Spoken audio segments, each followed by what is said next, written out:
Ayan mga kapatid. O, ito yung unit na to. Sa Baguio pa to. Kuya, pagpunta ko sa Baguio, saan ako pupunta doon sa inyo? Ano lang, message lang. Oo, saan kayo doon sa Baguio? Pupuntahan talaga kita. Sa may private road pa kami. Sa may Balahadya ba malapit? Malapit. Malapit to doon. Sa ano yun, yung katayan, ano yun, slaughter. Slaughterhouse. Eh, sa Balahadya, binablog ko yun dati eh. Oo, masarap kasi yung bulalo doon eh. Sila sa tabi ng susupply ng tubig sa Baguio. Oo. Pasupin, tapos Delta kaya. Oo, Delta Motors. Pinsan ko yung may-ari ng Delta Motors. Pupunta ako doon sa araw. Thank you, sir. Sir ha? Nakita nyo na? Dito na. Ito, buksan mo yung engine. Pakita natin kay sir. Oo. Buksan mo yung engine. Yung mga ginawa natin.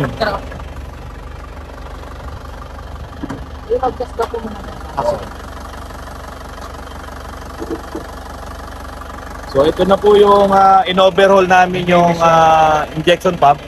Kinalibrate yung mga injector. Tapos pinalitan na rin namin yung mga dapat palitan. So ito, babiyahin na to ng Baguio. Malamig pa yan. Yung oil seal, pinalitan to ano? Palit na kami ng oil seal. Kaya si Lakuya, luminis na oh. Pero ito marami pa rin. Punasan mo ito. Alikabok. Lahat yan, no? Ang ganda ng plaka nito, oh, gobyerno. Pero turn off, ano na po ito, no? Nalipat na sa private, no? Private na yan, no? Pero siyempre, kahit ganyan ang plaka niya, medyo iniiwas-iwasan yan. S yan, eh, oh.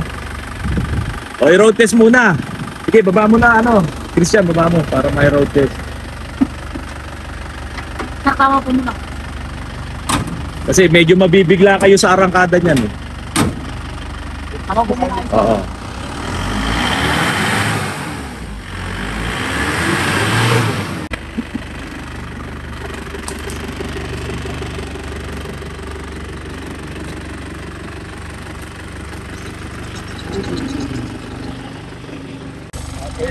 Sir, ano po? Nagbago andar? Tumatamba na. Saan wala usok ko? Tingnan nyo. Oo. Wala kausok-usok ko. Oo. Ayun, isa naman talaga yung tawag nito, langis na umalo. Oo, yung malo. Times 2. Oo. Nakuha. Saka sana mapalitan nyo yan yung upper arm na bakal kasi Baguio kayo eh. Palaging lumiliko, zigzag, zigzag. Sandali lang, sira ang upper arm bushing yan eh. Balik ho namin dito. Pagbalik nyo, palitan natin. Yung mga taga Baguio, ganyan. Sir, kumusta laro? Ayos o, malakas atak. Luwakas, no? Ganda yan ngayon. Saka ano siguro, yung mahiwagang washer nyo. Baka ipagbalik namin, kailangan lang namin na yun. Pagbalik nyo po, yung transmission, tapos yung upper arm. Para hindi palaging napupundi yung goma. Ayun, bakal na yun eh. Pampargo yun, Isuzu Pargo yun. Original din naman ng Isuzu yun. Ina-adapt lang natin sa crosswind para matibay talaga. Kasi gusto kong ano eh. Sabi niya, ay nakalimutan natin pa ano yung transmit. Oo nga eh. Sayang no. Sabi ko nakalimutan ko rin. Di bali, pagbalik nyo po. Pagbalik na lang, sabay na lang natin. So, aangat na po ito ng Baguio. Akyat na to. Baka bukas po sir. Bukas. Ingat, ingat po. Eh, dito, taga Quezon City to. Eh, no? Kayo po aakit ng Baguio. Sige po. Thank you, sir. Sige, kuya. Apo. Ayan, isasama ko kayo sa vlog. Ito yung big body nyo, ano? Opo. Ganda rin. Ano rin to, may mga problema kaya lang. Oo. Sige, oo. Next, yan naman ang titirahin natin. Thank you po, sir. Okay po. Ingat po kayo sa biyahe, ha.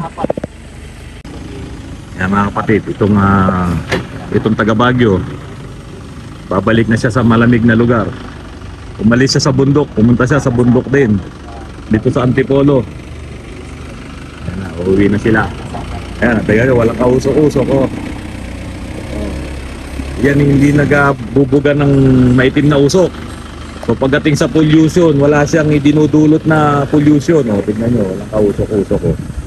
O, di ba ba? Eh bakit kaya walang usok?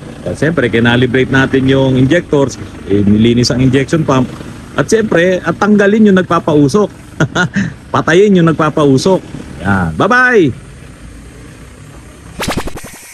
Ito mga kapatid, pinagluto ako ni Glenn ng sinigang sa bayabas na bangus. tank with matching sili. Oh, bago ko ituloy ang aking vlog, mag-lunch muna tayo. Oh, Kuya Joben, mag-lunch ka muna. Ha? Kain muna po tayo. Ito mga kapatid, tapos na kaming mag-lunch. Itong unit na to, ang talaga lang problema nito, ano nga Ron, mahirap ipasok yung cambio saan? Segunda po, sir. Segunda po. Segunda. Pero sir, pag sinisigunda mo, kailan mahirap i-cambio to? Sa lahat, kahit saan. Primera, kahit Oo, kahit saan mahirap i-cambio. Pero bago lahat ang ano mo, no? Bago yung mga lining pressure plate.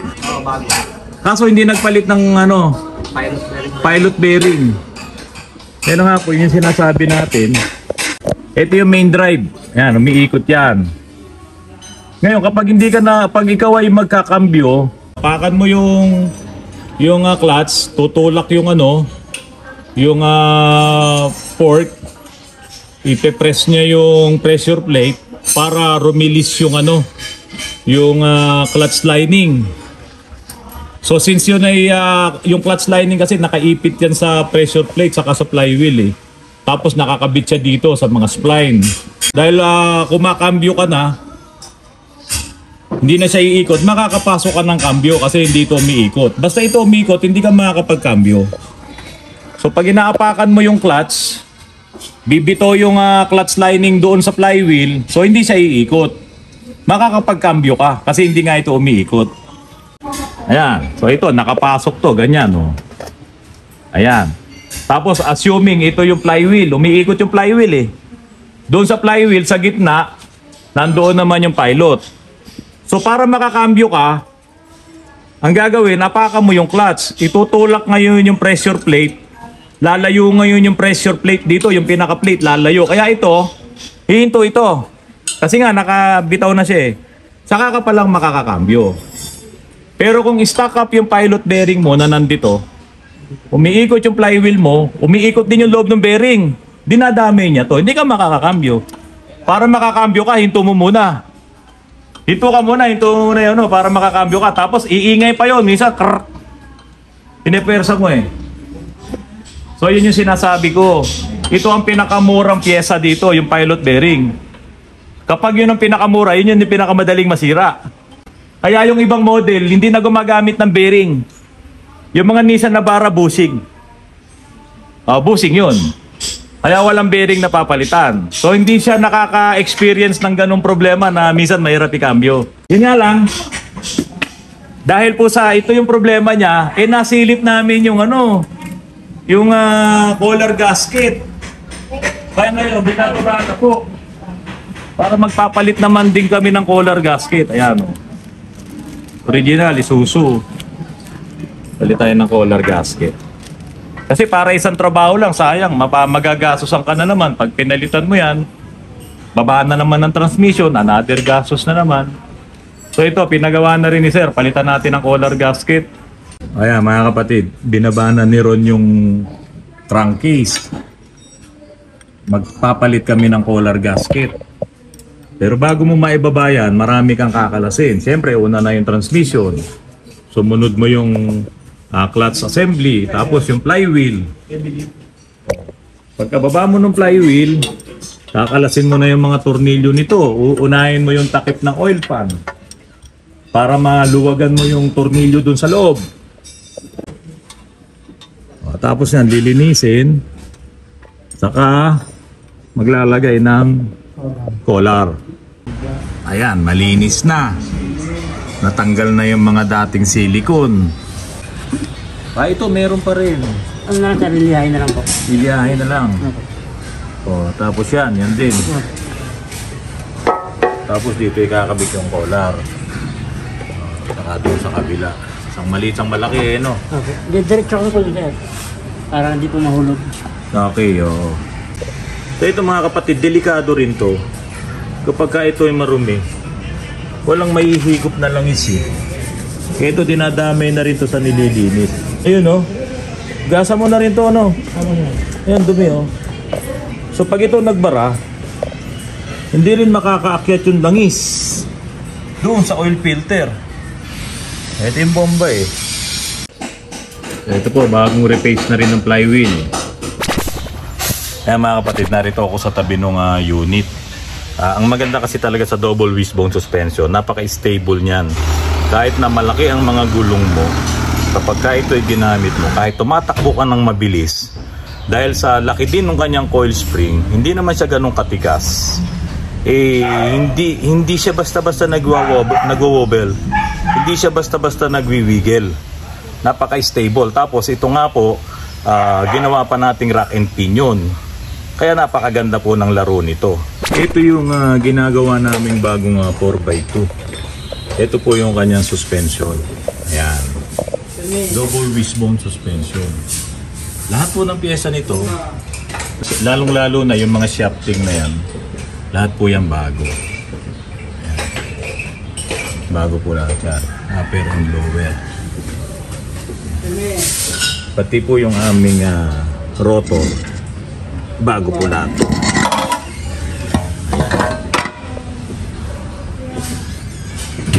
Ito po yung aming double wishbone suspension. Ito po yung kanyang rack and pinion, Isuzu D-Max. Yan. Nakakabit na rin kasi ito dati, kaya ganyan na yan. Kaya lang, nagpalit kami ng double wishbone.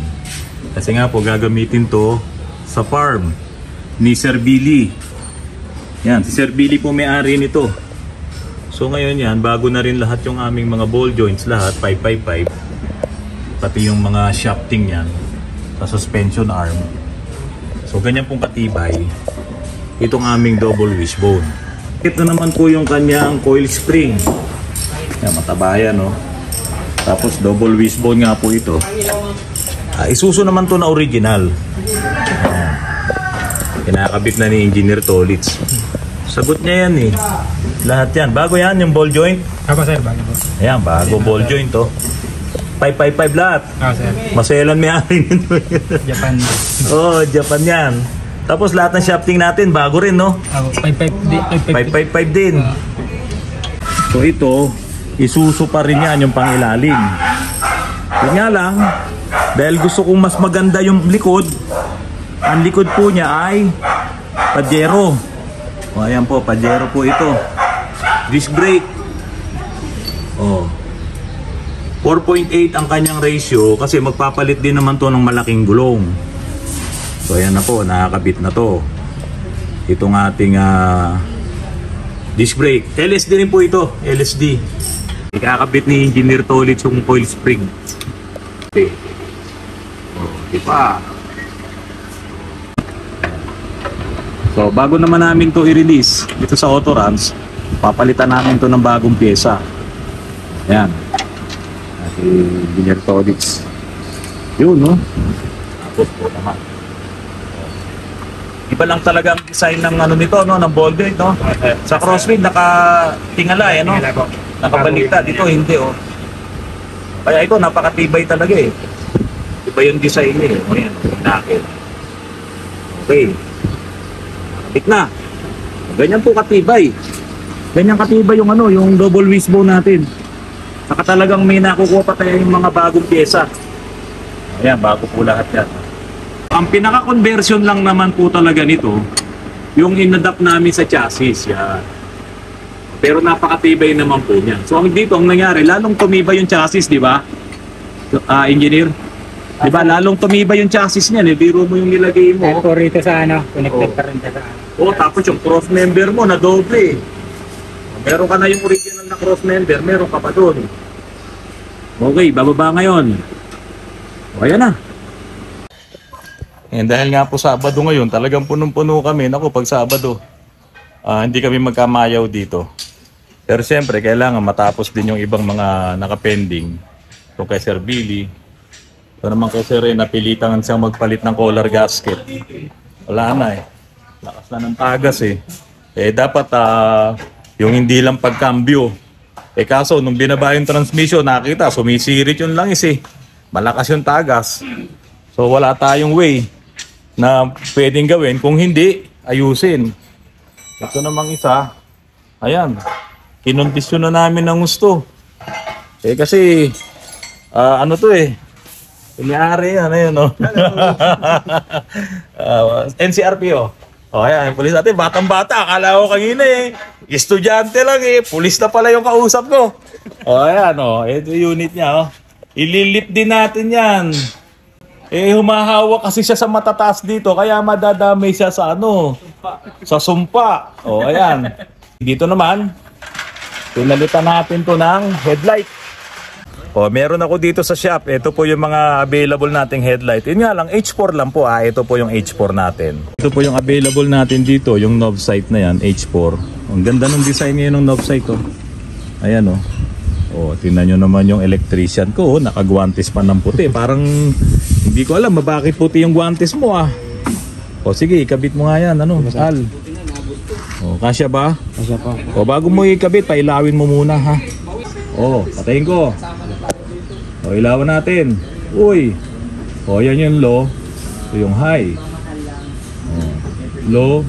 High. Ano pong problema? Ay po, good evening po. Ano pong problema?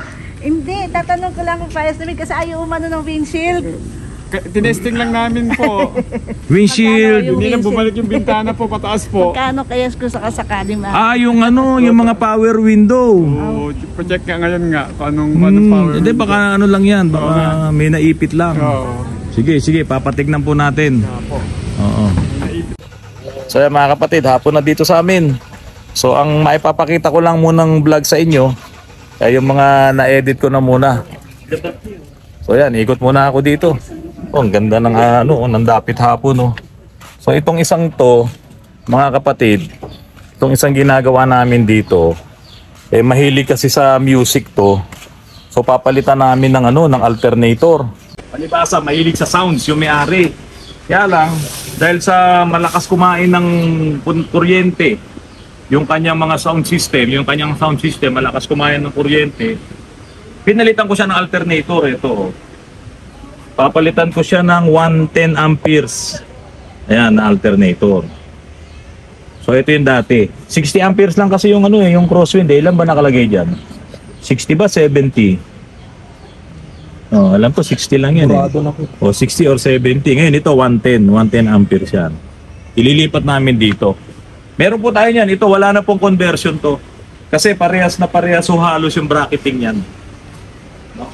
Yung nga lang, made in Korea po ito.